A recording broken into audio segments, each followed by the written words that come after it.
Hello everybody, this is the iFind channel here. I'm currently in Budapest now. I'm taking the bus 100E, which takes me to the city center. So I'll see you guys when I'm in the city center.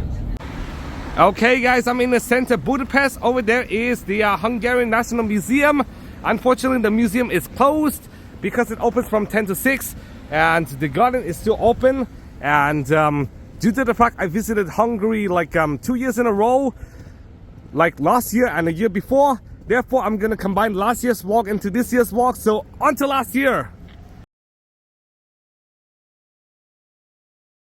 I'm on the train now. I'm actually going to go to Budapest, and then in 2 more days I'm going to go to Vienna, which is the very last city of this trip.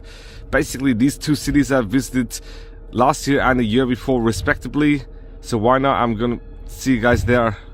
Basically, here are some fun facts about Hungary.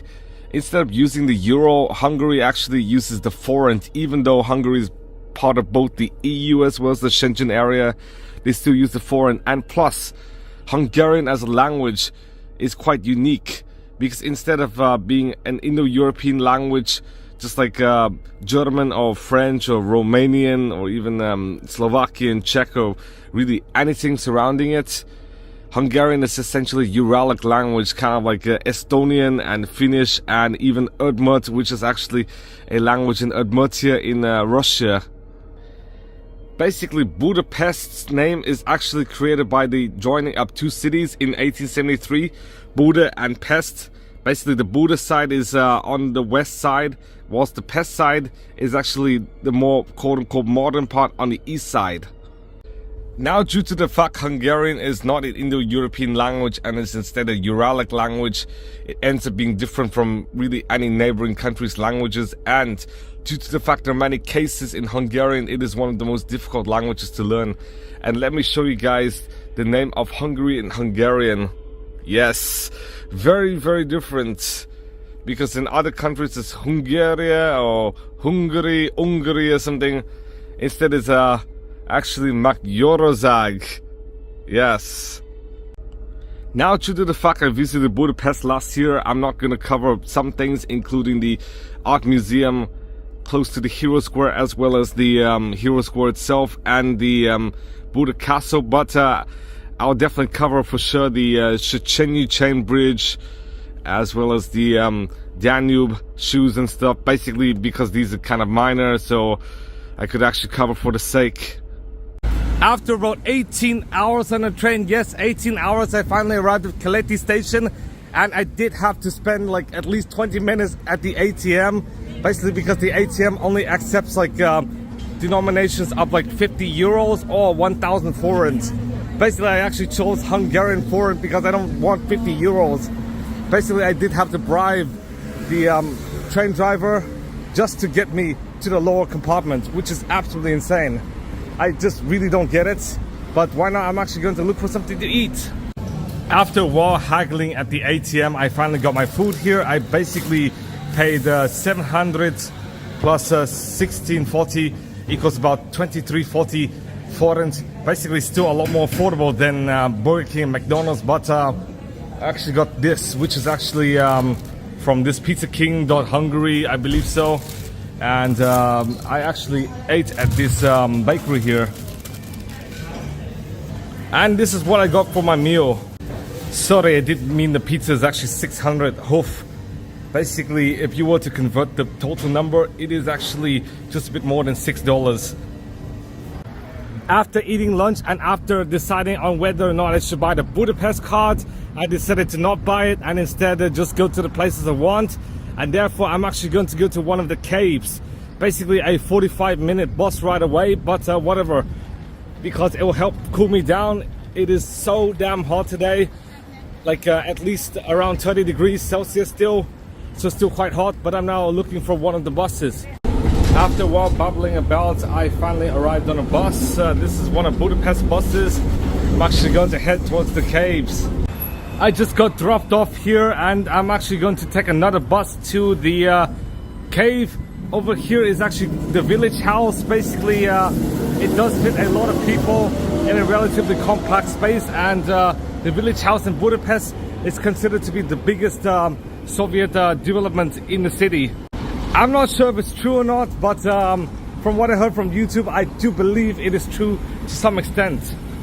After over an hour on several buses, with one bus, the first bus going the wrong direction, I finally arrived at basically the stop closest to the cave. Basically, this is actually the Vadjahunyad Cave. Unfortunately, due to the fact the cave would not keep our luggage for us, and also my luggage is kind of getting broken, I'm actually going to drop the luggage off the hotel, cool down a bit, and then just go around the center of Budapest. Okay guys, this is my hotel room over here. I'm gonna show you guys what is inside.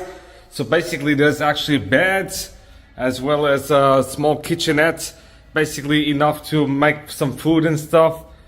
Basically there's a sink, and as you can see there's actually a restroom. Now because there's actually no AC, there's actually a fan instead, so I did have to take off my shirt once again, but I'm quite cool now, so I'm actually going to go outside because it's now like 17:10. I just left my hotel, and as you can see over there is actually the Central Market Hall, which is actually the oldest and biggest market hall in all of Budapest. It first opened in 1897, basically 1 year after the metro actually opened. And if you don't know, the Budapest metro is the second oldest metro system in the world, only after London. Basically the idea of the market was actually conceived by the mayor of Budapest at the time, Károly Mayer. Basically I'm actually going to go in to maybe look for some food, but I'm not sure if I'll eat in here because food could be kind of expensive. But as you can see, this is a lot better than Benton Market. Wow, there's even an Audi, which is actually quite affordable in fact. As you can see over there, that's quite good news. But why not? I'm actually going to look for some food. Just from being here for about a minute or two, basically I do think this is a lot better than Benton Market. And if they were to sell any food, I think could probably eat them. But it might be at a higher price. But Benton is really more affordable than like restaurants for sure, because that's Vietnam, but this is really Hungary. Basically I do believe food here is held to better regard, but who knows. Unfortunately no restaurants seem to be open as of current, but as you can see there are actually a lot of supermarkets around here. Basically this central market actually opens from 6 a.m. to 6 p.m. so unfortunately it might close, so I would basically go somewhere else now. Over here are actually the hours for the central market hall, so unfortunately I do have to go out because it is only 15 minutes before this actually closes. But it is quite interesting to see a central market hall. Basically in Spain I also saw one, but I do believe this might be a bit bigger. Now due to the fact the central market hall is actually closed, and also my charging bricks actually break. However, the charging cables as well as the power strip are both working very correctly, and all my devices are working. Therefore I'm actually going to look for some more affordable meal. Basically I don't know if this is kind of expensive, but let's see around. As you can see, this street is quite reminiscent of many major Central European cities like Prague and Vienna and stuff. Basically Budapest does look quite good and is in the list of one of the most beautiful European cities, essentially along with Bern and stuff, which in my opinion looks even nicer in my opinion. But basically from what I found, many of the restaurants tend to be quite expensive, at least 10 or 15 euros, essentially about the same as like maybe in Italy or something, or like Austria. Basically comparable in price to these countries, which is quite insane, especially given the wages in Hungary are lower than Italy or Austria or Spain or something. We're kind of a bit far from the St. Stephen's Basilica, but here is the St. Michael's Church. Basically a smaller church, but still kind of big. But why not? I'm actually going to go inside before it closes. Basically here is the inside here. I don't think I could actually record inside, but here it is. Quite nice inside. This church is nowhere as well known, but inside it is absolutely amazing, even if it's not well known, and it does not even have a Wikipedia article. In fact, I do believe this church was built in the 18th century by the Dominican orders, and basically in the late 18th century it belongs to the Congregation of Jesus. So basically there's that, but I don't know the other facts of the church, but it's just amazing. Now due to the fact affordable food is kind of scarce, Therefore, I actually eat this, which is actually burger and fries. This would have costed like around $10, but if you pay by card, it would be 14, which is the crazy quirk about this restaurant, Exotic Meats Kitchen. It is quite a cool restaurant with very cool menus. But as you can see, there's actually a discount if you pay by cash. I just finished eating my meal and let me tell you how much I paid. 5,600 Hungarian forints. Basically about $15.64, which is quite expensive. But if you want to add up the transaction fees, it will be even more than that, like basically $15.80, which is crazy. In Hungary, yeah. Basically about the same as like a sandwich in Bastion and Cambridge, both of which is super expensive in comparison to Hungary. But over here is another part of the street. The street's name is Vadjahunyad, and it is definitely a pedestrian street. I have not seen any cars, so cars are banned. Basically, I'm going to go to a similar street in Vienna, of which I've already visited. But why not? I'm actually going to go to the shores of the Danube. I'm now right by the Danube River, and over there is actually the city of Buda. I'm currently in the city of Pest, basically the eastern side of the river. Over there is actually the western side. And as you can see, over there is actually the Buda Castle. Over there, if you can't see, is actually the Fisherman's Bastion. I don't know if it's free at night, just like last year, but I might check. But if you were to walk a bit more, you might see the Hungarian Parliament building as well as the shores of the Danube. So in short, the Buda Castle actually lays on the southern tip of the Castle Hill. The first castle was actually built in 1265, and you could actually see the remnants in the Castle Museum, as I showed you guys last year. And this new building was actually built in the Baroque style between 1749 and 1769. Over there is the Fisherman's Bastion as well as the Matthias Church. Basically, the Fisherman's Bastion does feature a new Romanesque lookout terrace, which actually provides a unique panorama view of Budapest. Its main facade, which is parallel to the Danube, is 140 meters long. The northern aisle is 65 meters long. The southern aisle is 40 meters long, and the central parapet is 35 meters long. The original walls were first laid in 1700 and is actually incorporated into the castle, sort of. But the Fisherman's Bastion in its current form was built between 1895 and 1902, and the Matthias Church was actually first constructed in 1015 by King Stephen I of Hungary, basically the first king of Hungary, but was subsequently reconstructed in the late Gothic style in the 14th century and was subsequently restored during the late 19th century. Now if you were to go to the Fisherman's Bastion, you would actually see a statue of King Stephen I, which was the first king of Hungary. He actually ruled Hungary during the very early part of the second millennium, basically year 1000 to year 1010, I believe so. If you were to walk up a bit, you would actually find the Széchenyi chain bridge, which was actually built between 1840 and 1849. The designer is actually William Tierney Clark, and the builder is Adam Clark. As you can see, there's actually a statue of an artist. I don't know who it is, but let's find out who it is. It is actually Roskovich over here. But basically this chain bridge actually spans 375 meters long, is about 50 meters wide, and is actually the first bridge which connects Buda and Pest, the lands of Buda and Pest essentially. The materials used to build are actually wrought iron and stone, and the reason why this bridge is actually named Széchenyi is because one of the main proponents of the building of this bridge, his name is actually István or Stephen Széchenyi. Over here is basically a closer view of the Széchenyi chain bridge, and basically when this was constructed in 1849, it is basically referred to as a marvel of modern engineering in Hungary. If you were to walk a bit north, you would actually find out the shores of the Danube here, which was actually erected in 2005 in honor of the Jews who were actually massacred by the Hungarian militia, because the Jews were forced to take off their shoes, and basically some of the more valuable shoes were actually stolen and then resold. And once they take their shoes off, the Hungarian Jews basically line up in the river, and then the Arrow Cross party members, basically a Nazi ally, basically shot the Jews, and then the Jews essentially fall into the river like this.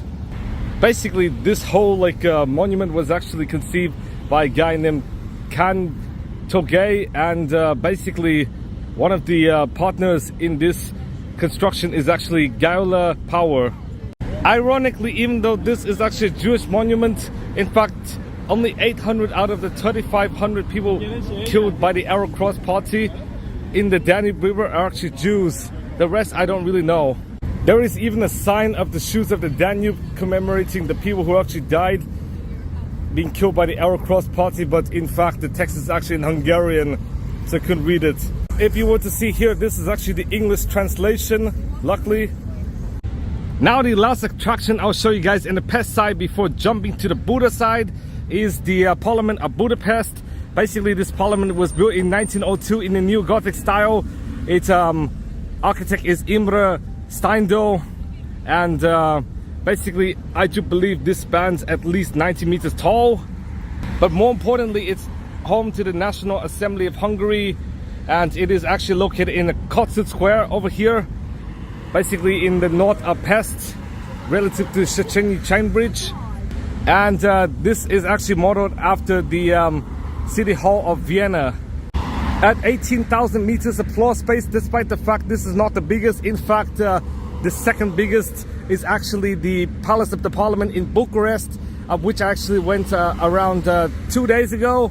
In fact, I do believe this is a lot more stunning, but I might not be able to afford going inside because the inside is actually double the price of the Palace of Parliament in Bucharest. Now, due to the fact this parliament is actually built in 1902 rather than the late 20th century, like say the Palace of the Parliament, it is definitely a lot more historically significant and older. But in reality, I do think the Palace of the Parliament in Bucharest is far bigger in every way, at around 350,000 square meters. But due to the fact tickets and twice as much as in the Palace of Parliament in Bucharest, I don't think I might visit, but who knows, maybe I would if I could actually afford it, or if I could snag some student ID trick or something. That is even though I did graduate from undergrad around several years ago, and I'm planning to start my PhD studies soon in the next several years. Now, due to the fact the Media Markt would actually close at 9 p.m, why not I actually go to the Media Markt in the Buda part. But over here is actually a statue of Gyula Andrassy, who was a 19th century Prime Minister of Hungary. And over there is a garden, I believe so, close to the Parliament. So why not I'm actually going to look for a metro station. Now, due to the fact it's late and I'm quite stressed out about my charger situation, therefore I'm going to return to the hotel rather than go to the Buda part. Basically tomorrow, when things get better, when I finally get a charger, I'm actually going to go to the Buda part. But over here is the hotel. I'm going to take a rest now. Good morning, guys. Due to the fact my power bricks are broken, but the power strip is still working. As you can see, the light is actually connected by the power strip. Therefore, I'm actually going to go to Euronics in Coven Plaza, Budapest, so I could get some new power bricks. Basically, I'm going to order some power bricks on Amazon. I just don't know how, but I'm kind of upset now. I do have to take turns charging like all three of my phones, including this Galaxy and my iPhone, as well as my small iPhone here.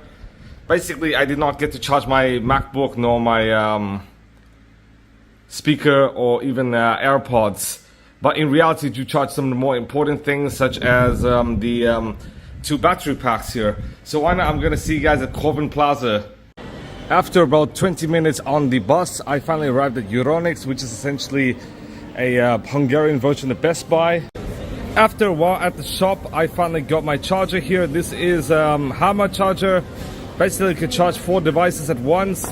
And over here is my meal, the Zinger meal, basically the same in Dubai, but with some differences.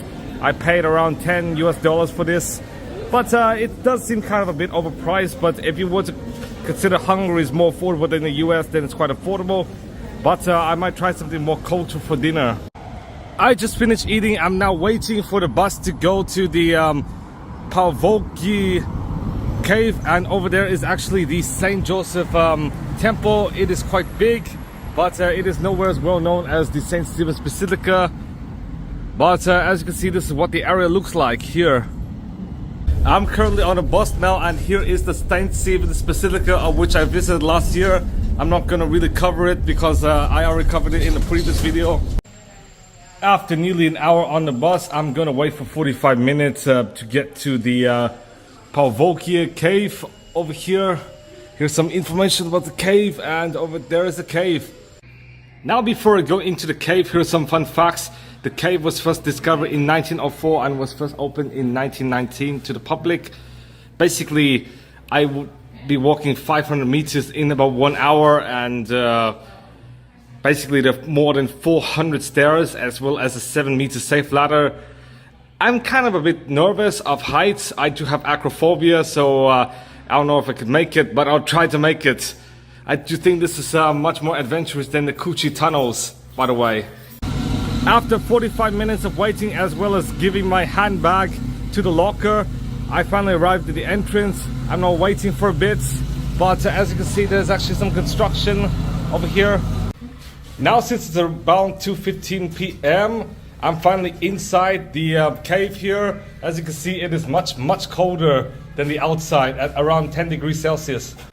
I'm sorry if I do have to be quiet, but I'm now going down the stairs. It is quite scary, to be honest, but I'm trying to go slowly as possible.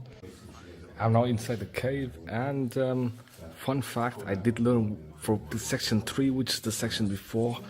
Basically, that stone was made of 40 million year old limestone. I do think some rocks here are even older than 40 million, but I'm not really sure. But it's quite fascinating. Unfortunately, we cannot go to this part of the cave, so we do have to return to this part. Basically, this is U-turning here.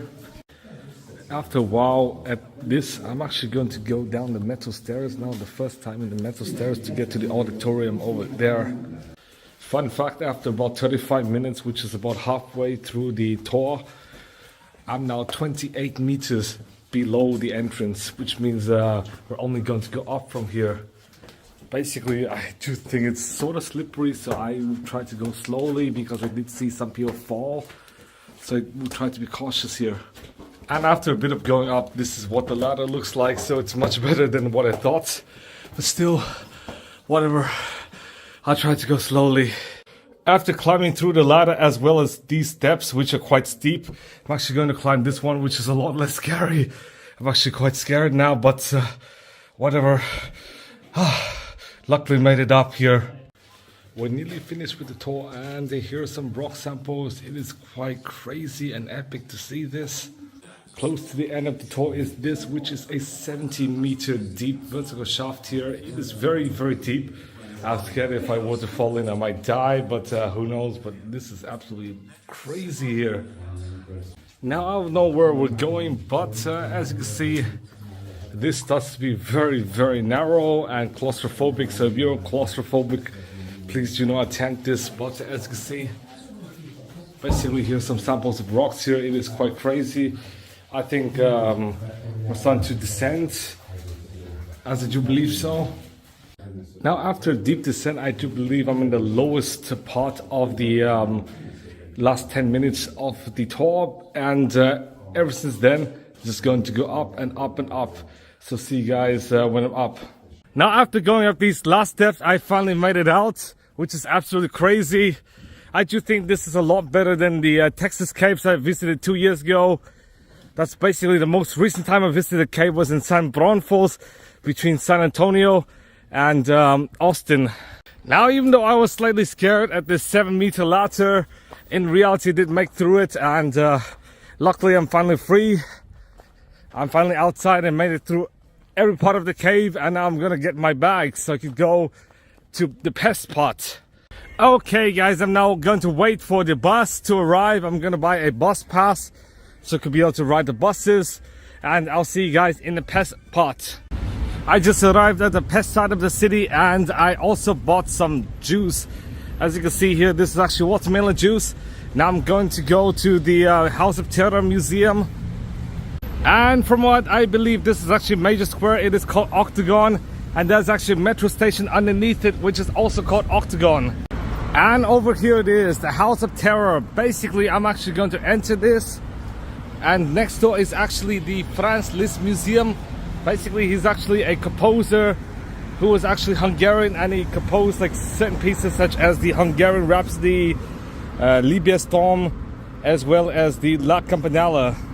I just exited the House of Terror now. Unfortunately, no videos allowed, so I'm not allowed to record, but I do believe it is worth it to go in because it does explain the history of Hungary between the end of World War I as well as the end of communism quite well. In fact, I did learn a lot about the Arrow Cross Party as well as the Hungarian Communist Party and the totalitarian regime before the Hungarian Revolution of 1956, which actually brought down the totalitarian regime but still continued communism, albeit in a less totalitarian form. Basically just plain old authoritarian rather than the extreme version of authoritarianism, which is totalitarianism. But in there you could actually find videos and stuff, testimonies from certain people, and you could even see prisons and stuff, as well as artifacts used during World War II and communism. And you could even see the map of Europe as well. I'm now slowly walking to the Hungarian Opera House. I'm very, very close now, about halfway between the House of Terror and the Hungarian Opera House. And let me tell you a story about the Hungarian Opera House. Basically, construction actually started in 1875. It completed and opened to the public in 1884. And the construction was actually ordered by Franz Joseph I of Austro-Hungarian Empire. So I'm going to show you guys once I arrive there. Some fun fact is, despite the fact this opera house is currently the second largest opera house in all of Hungary before the closure of Népszín Zász, it was the third largest. So basically with the closure of the second or largest opera house, I don't know, the Hungarian state opera's size grew, sort of, in relation to other theaters.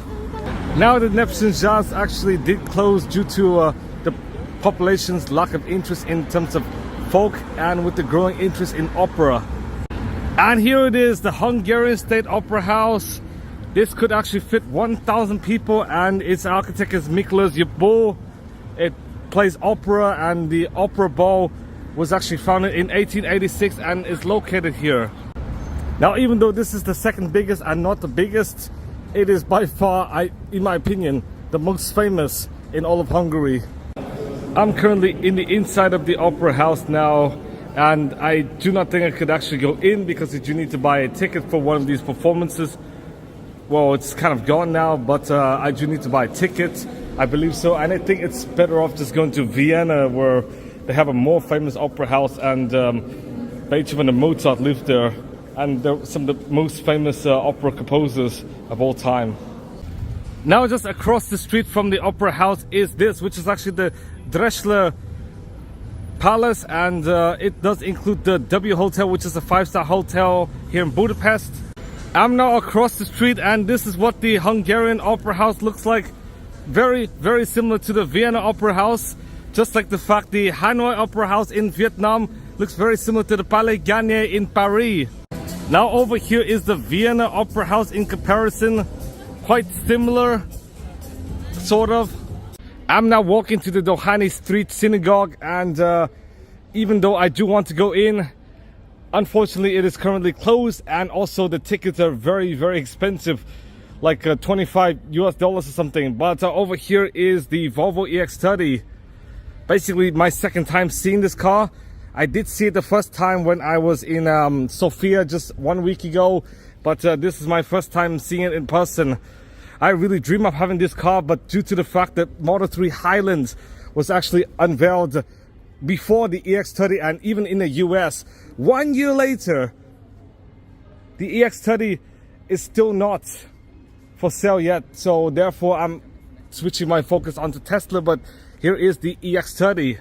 And the interior is quite dope over here, and I really do love to buy the EX30 because my father actually does have the Volvo XC40 in Vietnam, but for some reason now I'm switching towards Tesla, which was my dream car since like 2017 or something, when the Model 3 was first released to the general public. After a several minute walk, I finally arrived at the Dohany Street Synagogue, and over here is the schedule. Basically, it is closed 3 days of the week, and only opens limited hours. And if you want to see the full hours, you have to go on Sunday and Monday. But over here is the Dohany Street Synagogue ticket office. Unfortunately, it is closed now, but it is actually Europe's largest synagogue. Now, I was actually told by one of the people working in the synagogue why the synagogue actually closes early today, and that's because tomorrow is actually Shabbat, and they're actually preparing for Shabbat this evening. Now, here are the basics of the Dohany Street Synagogue. I do believe, due to the fact this synagogue is actually the biggest synagogue in all of Europe and the second biggest in the world, that's why the prices of around $25 per adult is kind of justified. I'm not really sure, but I do believe that's why the tickets are so expensive. Construction actually lasted between 1854 and 1859, the year of consecration, and this synagogue could fit 3,000 people. It is 75 meters long, 27 meters wide, and 43.6 meters tall.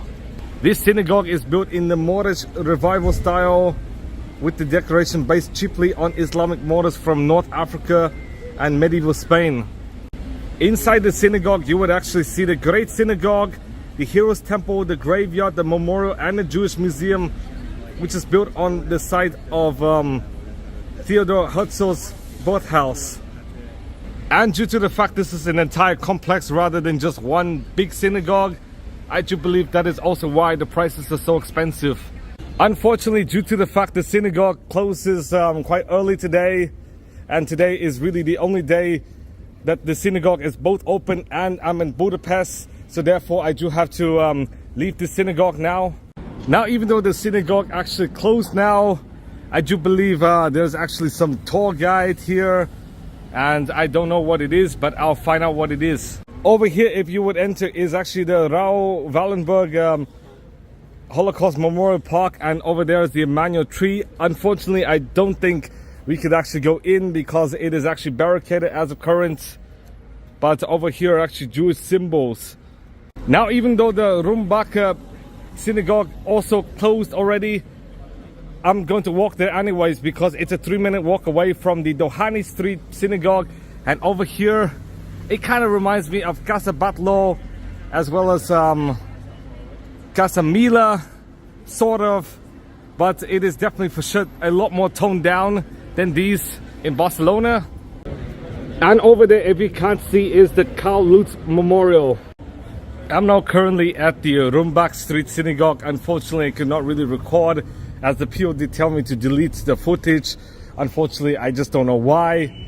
I cannot even show the outside of the synagogue, but you can actually look at Google or even Bing search and DuckDuckGo and actually find out what the synagogue looks like from the outside.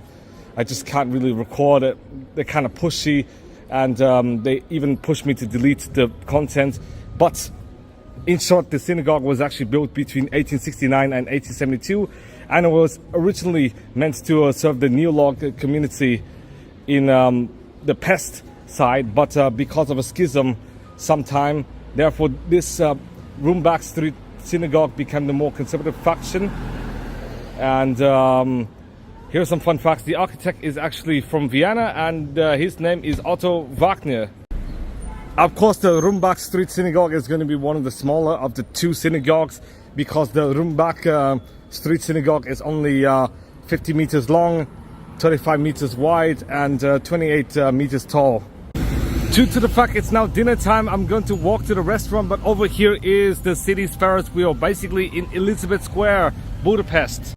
Just after a several minute walk, you would actually see this, which is actually St. Anne's Church in Budapest, which was actually built between 1740 and 1761 in the Baroque style. It is definitely not as big as the St. Stephen's Basilica, but is for sure fancy, just like the other churches I've shown you guys today and yesterday. I do believe Hermann Christoph is the architect, but who knows? I don't think I would actually be able to enter this church at all. But why not? I'm going to go look for some dinner over here. I think this is a statue. Okay guys, I'm currently at the restaurant now, and this is my meal here, paprika chicken. This is the restaurant I ate at, Sephora's, and I paid 5,635 forints, which is basically today $15.55. So a bit less than yesterday's meal, but yesterday the Hungarian forint was really worth more money.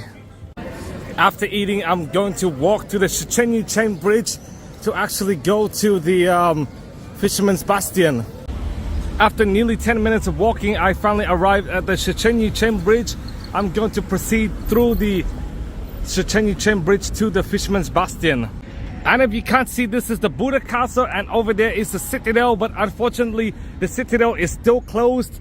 I checked last year and it was temporarily closed, and this year it is under renovation, so unfortunately I'm not able to go to the citadel. But why not? I'm going to cross the Széchenyi. And over here it is, the Széchenyi chain bridge. It is only a 15-minute walk from the Fisherman's Bastion, and I'm now walking through it. Unfortunately, last year I was not able to walk through the Széchenyi chain bridge, but this year I'm able to, and it is absolutely fascinating. The weather is much nicer now because it has cooled down, and also there's not much sun anymore, which makes it a lot cooler and a lot easier. Over here is actually the Danube River, and tomorrow I'm going to the Danube River once again because I'm going to Vienna.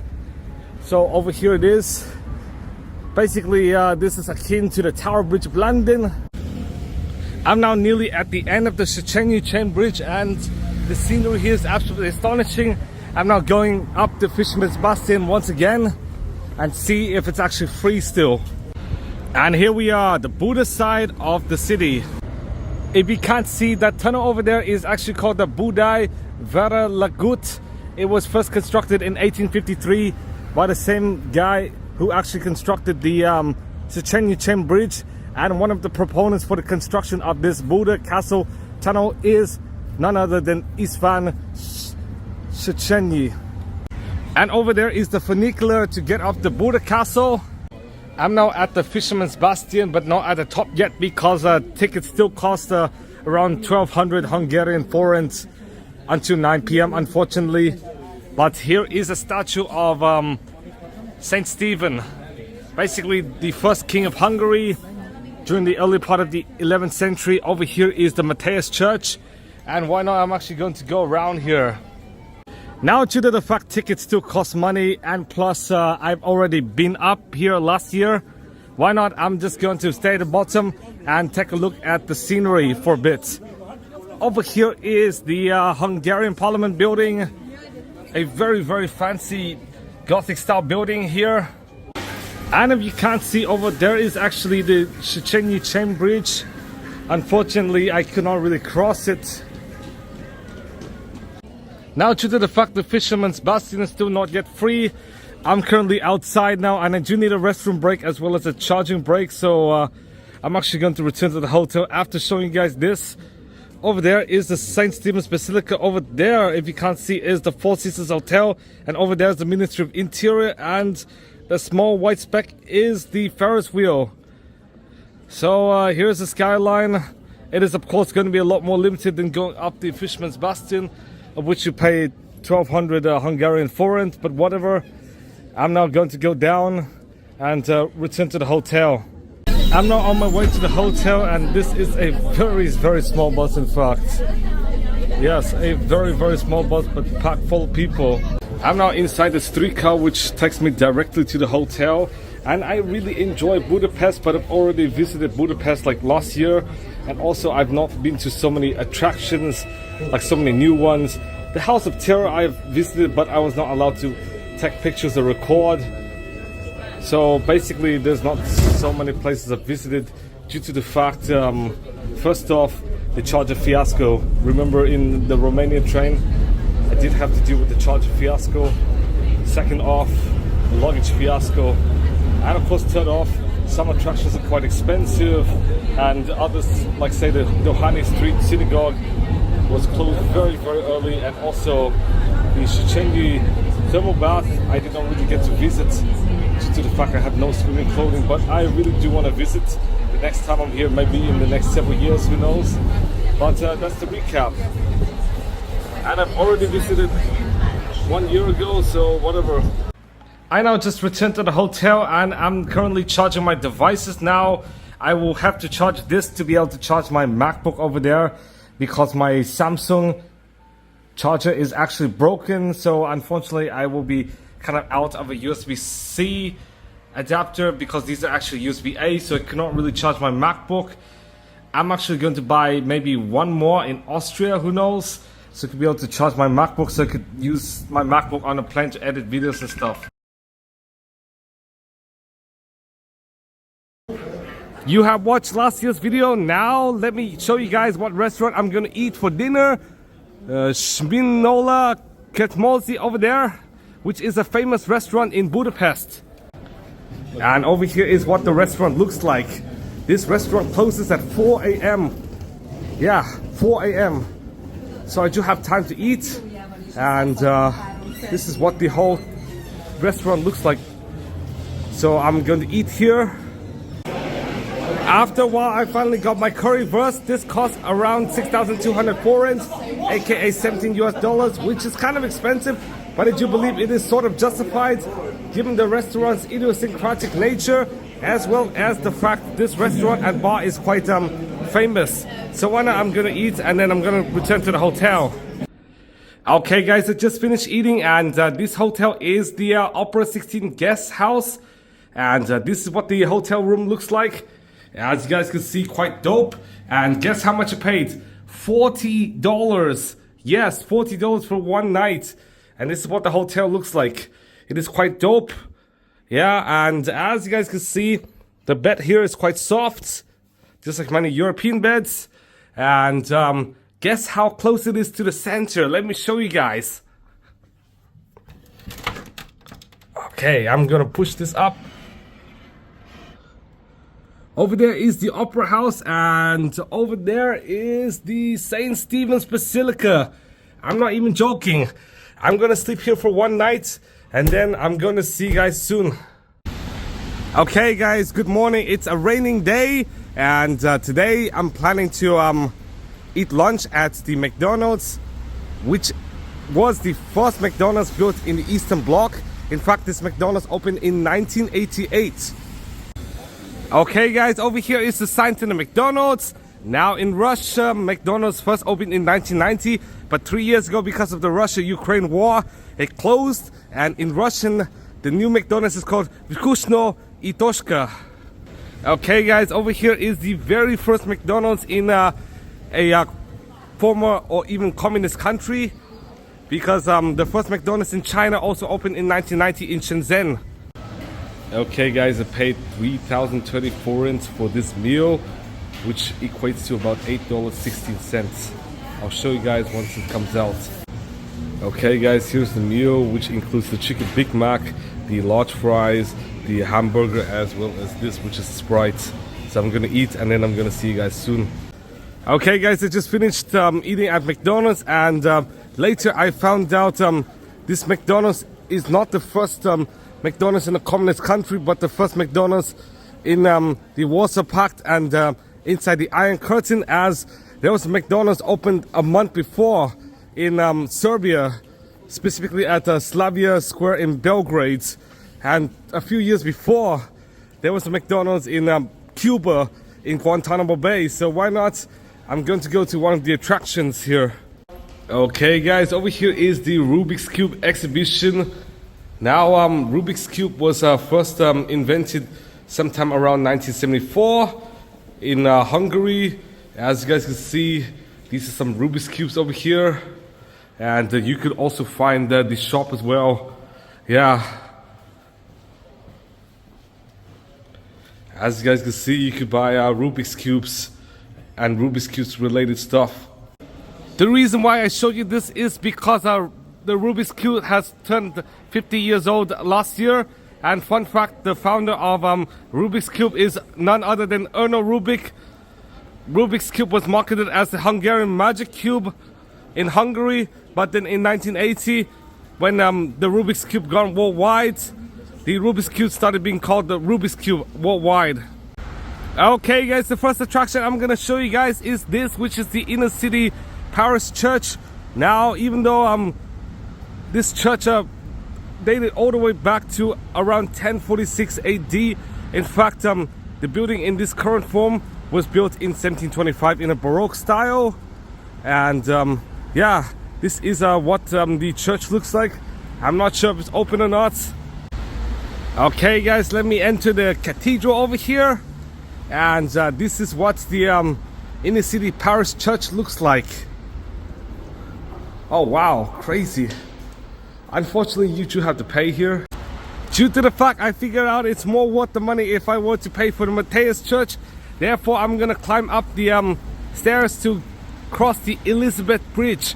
Now, if you don't know, the Elizabeth Bridge is the shortest bridge crossing the Danube in Budapest at only 290 meters, just because that part of the Danube is the narrowest in the city.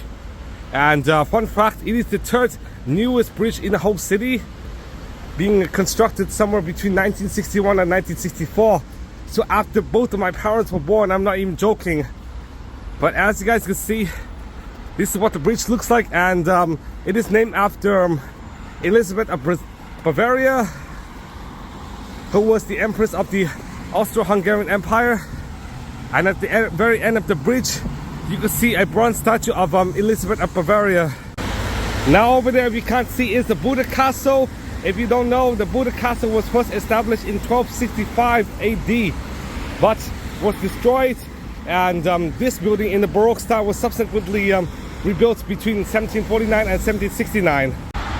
Okay guys, I'm now crossing the Elizabeth Bridge, and up there is the Citadel, but I'm not sure if it's open or not, because I could still see construction cranes just like 2 years ago when it closed. And yeah, it was an arduous climb 2 years ago. But over there is, if you can't see, I do believe it is the Széchenyi Chain Bridge. I reached the end of the bridge. I'm finally on the Buda side, and my mistakes. This is a statue of San Gerard Sagredo, not Elizabeth of Bavaria.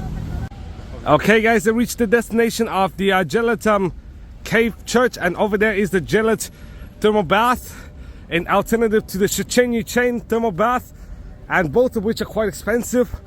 So I don't think I'll take any thermal baths at this point. But I might go like maybe when I'm wealthy, who knows. But why not? I'm gonna climb all the way up to the Gellert Cave Church. Over here is the Gellert Cave Church over here, and I paid 1200 forint, which is just under $4. And this is what the church looks like. Yes, a very quirky church inside, as you guys can see. And you effectively pay for the audio guide. As you guys can see, over there is Jesus Christ on a cross. Okay guys, here is a statue of Saint Elizabeth of Hungary. Over here is the Polish chapel, and as you guys can see, over there is the Polish-Hungarian coat of arms. Okay guys, here is exhibition 110, and as you guys can see, over there is a sculpture of King Stephen I, aka Saint Stephen. And this is the newest room of the cave, as you guys can see. Okay guys, I just exited the cathedral, and here's some information about the cathedral. In the 19th century, a group of poor Hungarians lived in this cave over here, the Gellert Hill Cave. And in 1926, this cathedral was consecrated by a few Pauline monks. And during communism, this whole church closed. But after the fall of communism, the church reopened, as you guys can see. And as you guys all know, Hungary, especially Budapest, does have a lot of caves. I actually visited a cave called the Pavlovsky Cave last year. After spending time at the Gellert Hill Cave, I'm now going to climb up a set of stairs to go to the Fisherman's Bastion, where the Matthias Church is. But instead of climbing all the way up to the top of the Fisherman's Bastion, because it's still 1200 forints, I'm going to visit the Matthias Church, which I did not visit the 2 prior years because it was closed by the time I arrived at the Fisherman's Bastion. After almost 200 debilitating steps, I finally arrived at the Fisherman's Bastion over here. As you guys can see, I visited this bastion last year and the year before, so if you want to watch the Fisherman's Bastion, then watch the previous vlog from 2 years ago. And yeah, going up the top would cost some money, around 1200 forints.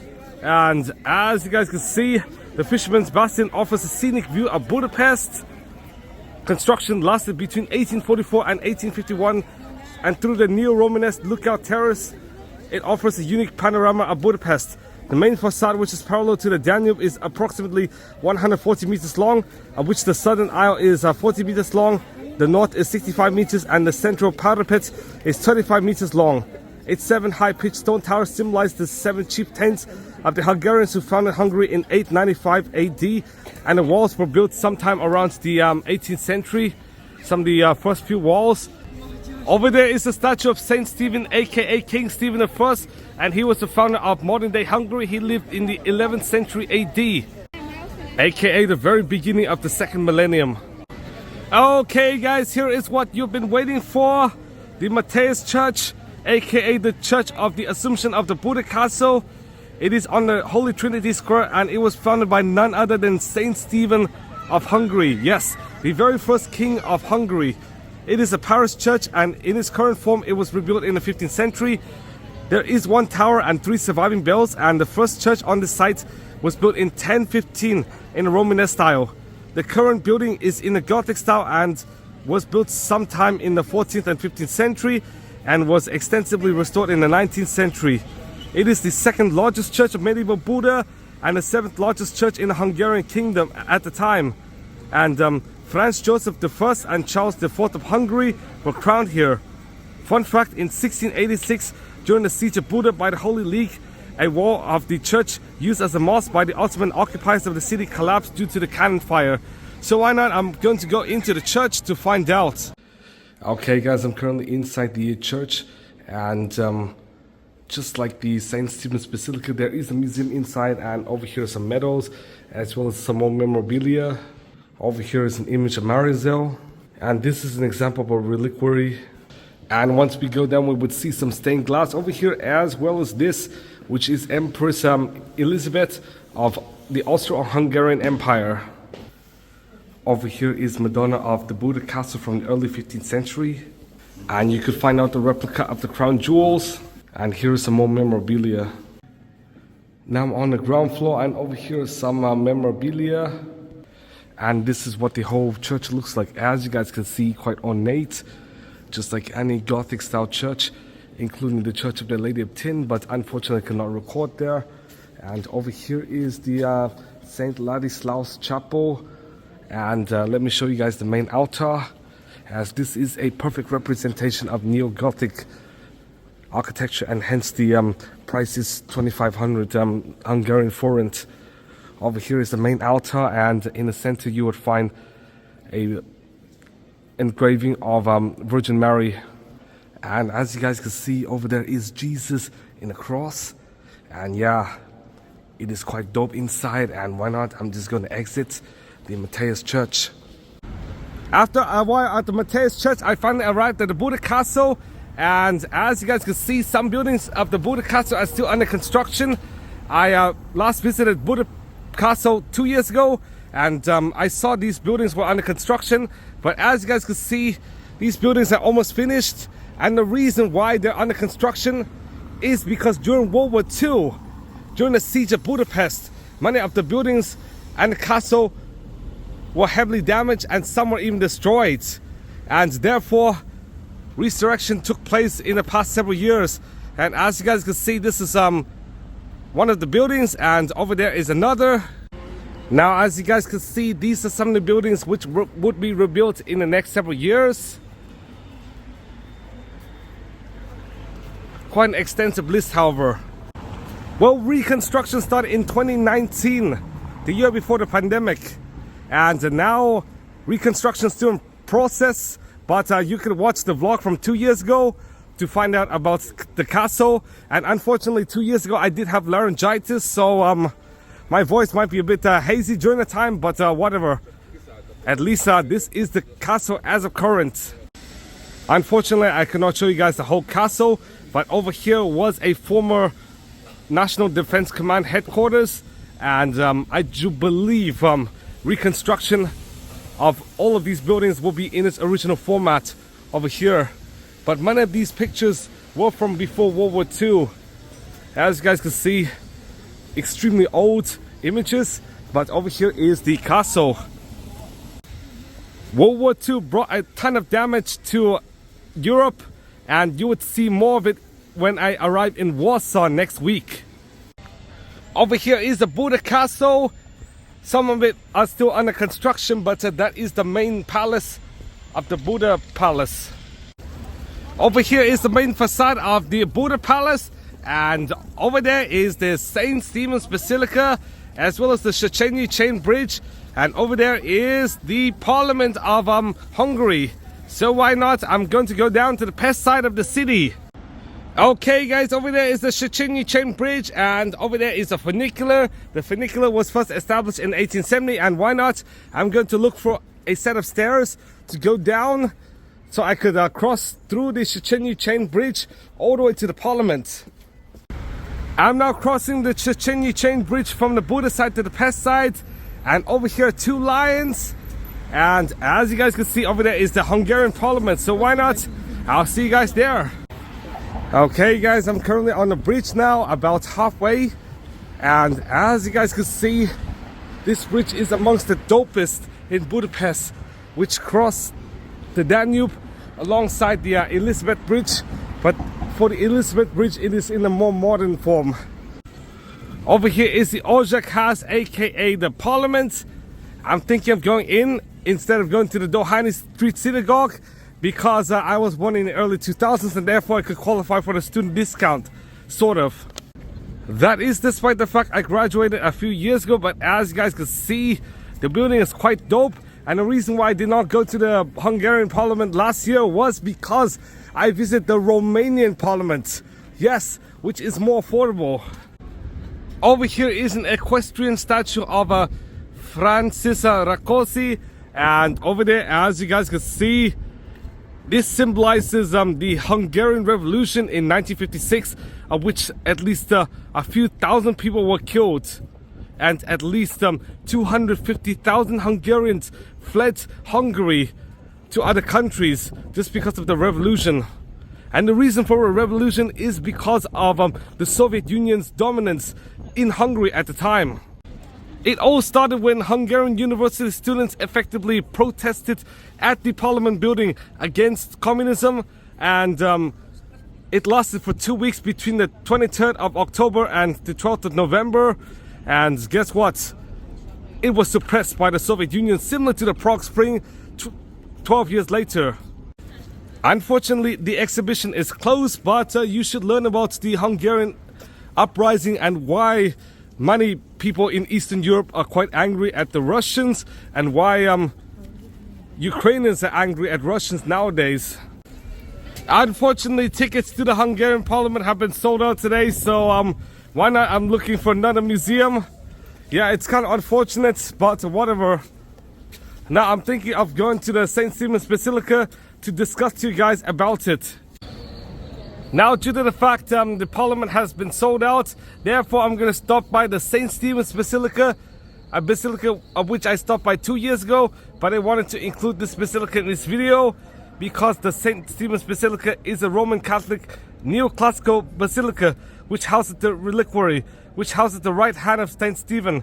It was named after St. Stephen I of Hungary, and it was built between 1851 and 1906.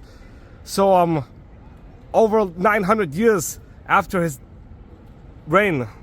It reaches a maximum height of 96 meters, and there are 6 bells.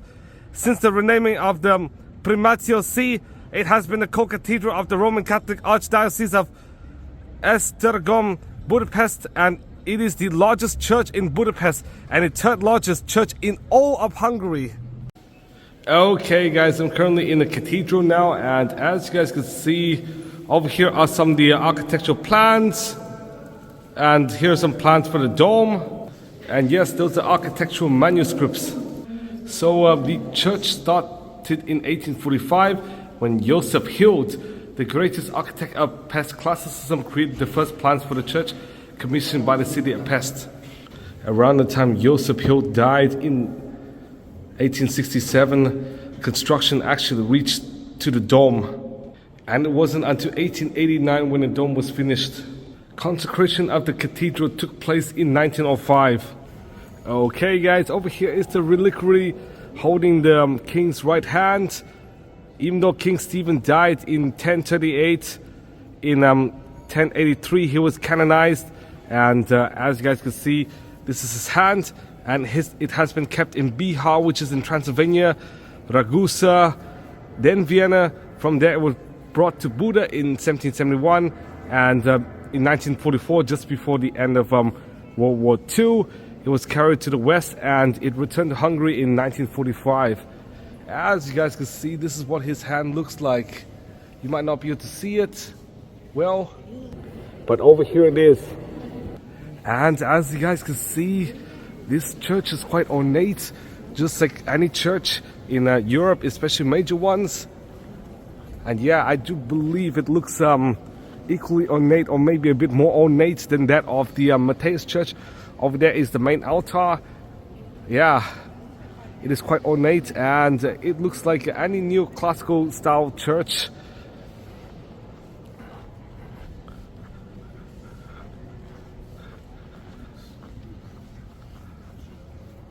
Over there is where the pipe organ is, and if you were to pay extra money, you could go all the way up to the terrace, but I don't have time to go up the terrace.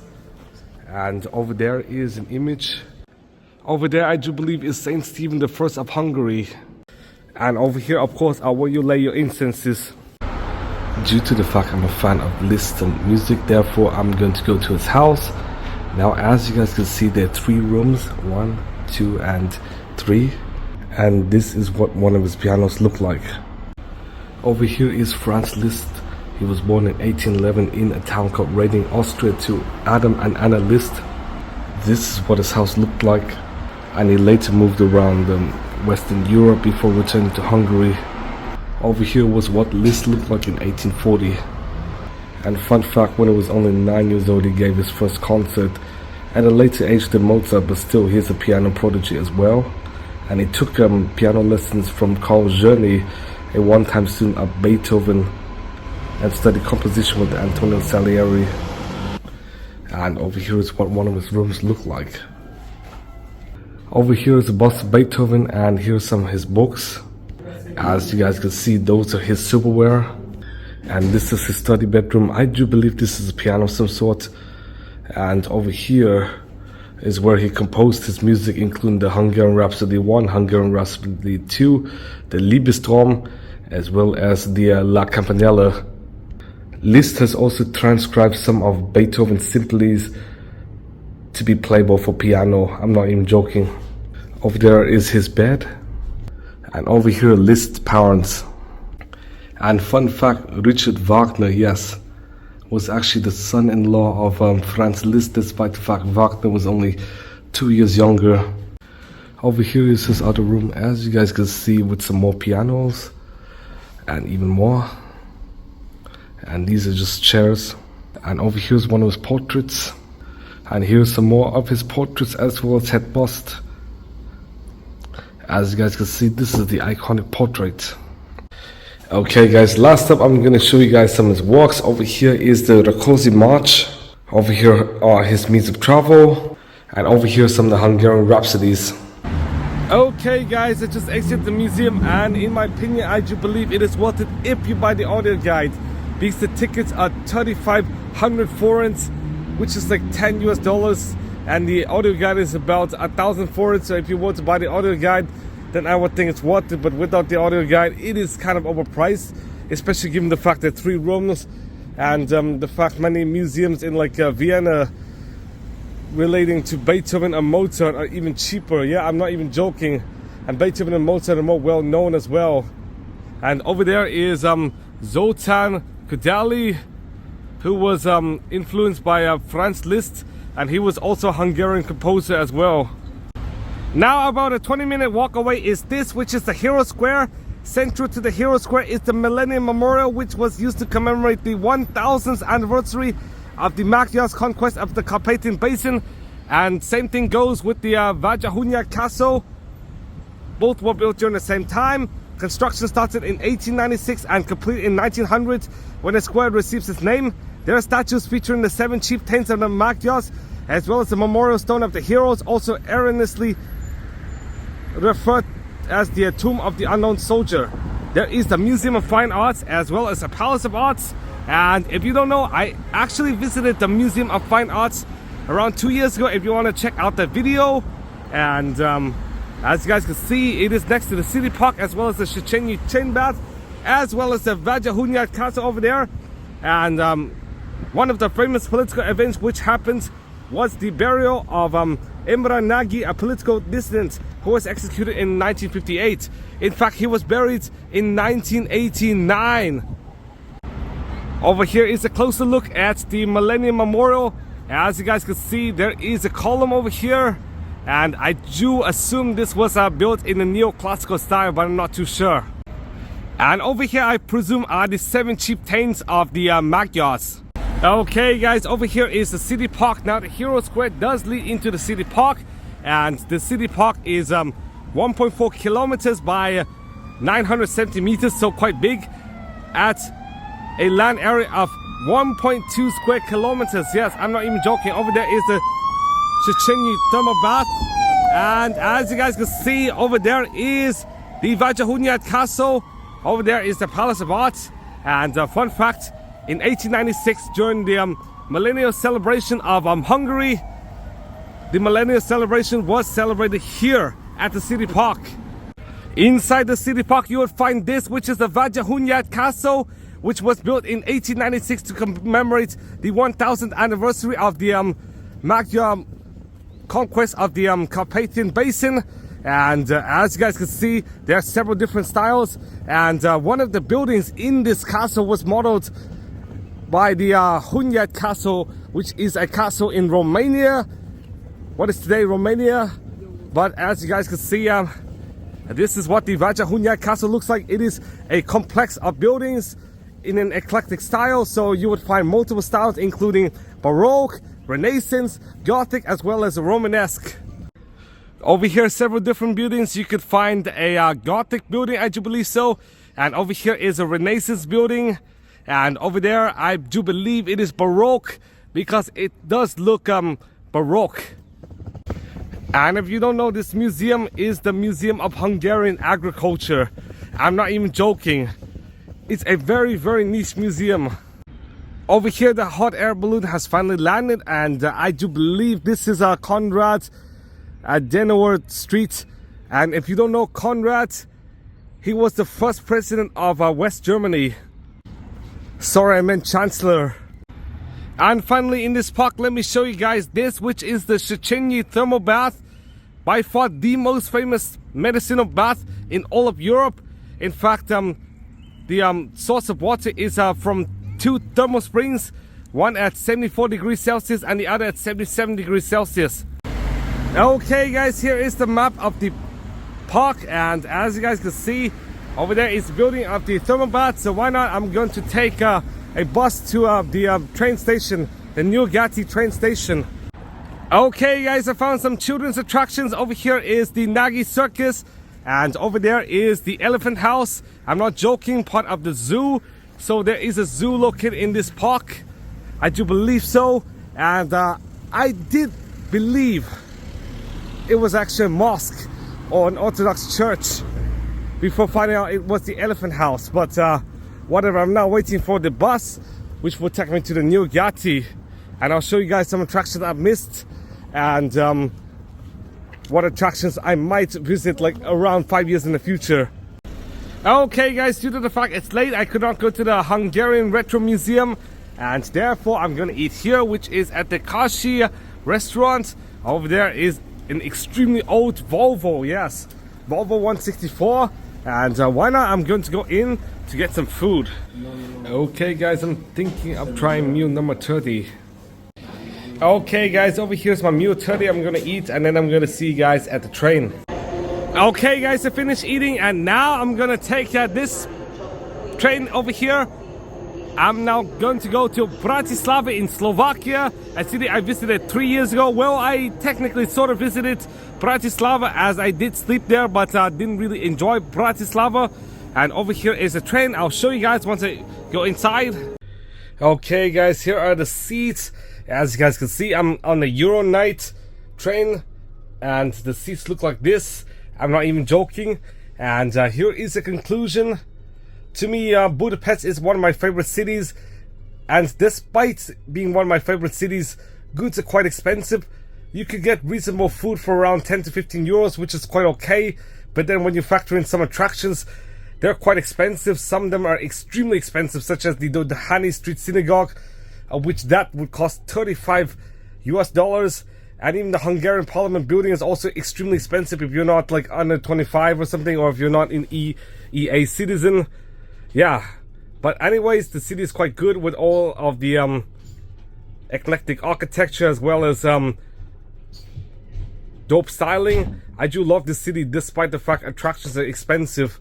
In fact, public transit and taxis are reasonably affordable, especially given the development of this city compared to, say, Vietnam. But over here are some of the attractions I've not visited. The Hungarian Parliament building have been sold out. The Hungarian National Museum, I did not have time. And the Buda Castle, well, you could check out the blog from 2 years ago. And same with the Art Museum, the Dohany Street Synagogue, the Retro Museum, and any thermal baths, because thermal baths are quite expensive. And I did not bring any swimming clothing. So thank you guys for watching. Please give a big thumbs up, subscribe for more videos, and I'm gonna see you guys soon.